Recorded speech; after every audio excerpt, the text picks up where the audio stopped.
نحمدہ ونصلی علی رسولہ الکریم اما بعد اعوذ باللہ من الشیطان الرجیم بسم اللہ الرحمن الرحیم یا بنی آدم خذوا زینتکم عند کل مسجد وکلوا واشربوا ولا تسرفوا انہ لا یحب المسرفین۔ اے اولاد آدم، تم مسجد کی ہر حاضری کے وقت اپنا لباس پہن لیا کرو اور خوب کھاؤ اور پیو اور حد سے مت نکلو، بے شک اللہ حد سے نکل جانے والوں کو پسند نہیں کرتا۔ معزز سامعین، سورۃ الاعراف کی آیت نمبر 31 آپ کے سامنے تلاوت کی ہے اور اس کا ترجمہ بھی آپ کے سامنے پیش کیا ہے۔ نماز کے وقت سر کا ڈھانپنا یا پاؤں کے اندر جوتوں کا مسئلہ، ان دونوں کا تعلق لباس سے ہے۔ صحیح بخاری اور صحیح مسلم دو کتب متفق علیہ احادیث، صحیح بخاری حدیث نمبر 359، صحیح مسلم 516 اور 517۔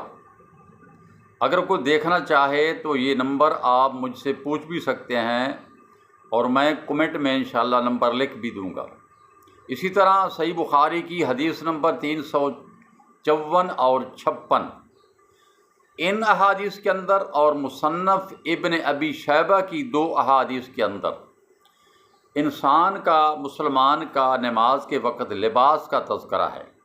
یوں تو آپ کو پتہ ہونا چاہیے کہ مرد جو ہے اس کی ناف سے لے کر گھٹنے تک اس کو ستر جو ہے واجب کہا جاتا ہے۔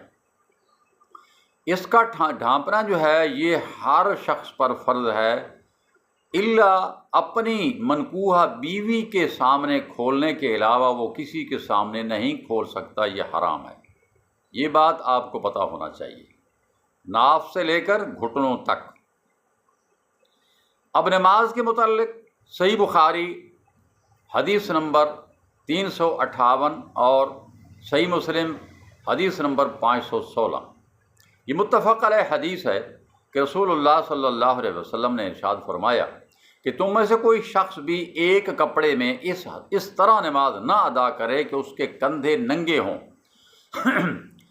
تو عام حالت میں ناف سے لے کر گھٹنوں تک انسان کو دوسروں سے ستر کرنی ہے، اس کو ستر عورت کہا جاتا ہے۔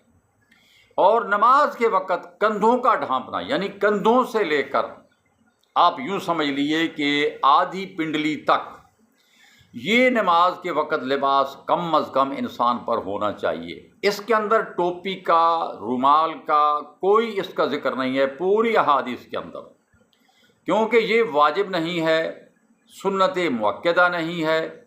البتہ رسول اللہ صلی اللہ تعالی علیہ وسلم عموماً آپ سر پر پگڑی باندھا کیا کرتے تھے، تو اگر کوئی سر پہ پگڑی باندھتا ہے، ننگے سر سے ایک پگڑی باندھنا بہتر ہے۔ اللہ تعالیٰ نے کیا فرمایا؟ خذوا زینتکم عند کل مسجد۔ ہر نماز کی حاضری میں ہمیں زینت بنانی چاہیے۔ اب زینت جو ہے وہ آپ سر سے لے کر پاؤں تک زینت آپ کہہ سکتے ہیں۔ سر میں اچھی ٹوپی ہے، اچھی پگڑی ہے، اس میں کوئی حرج نہیں، اچھی بات ہے یہ۔ لیکن جو لوگ یہ کہتے ہیں کہ ننگے سر نماز ہوتی ہی نہیں ہے، وہ غلط ہے، اس لیے کہ کوئی ایک حدیث بھی ایسی نہیں ہے جس کے اندر سر کو ڈھانپنے کا حکم دیا گیا ہو۔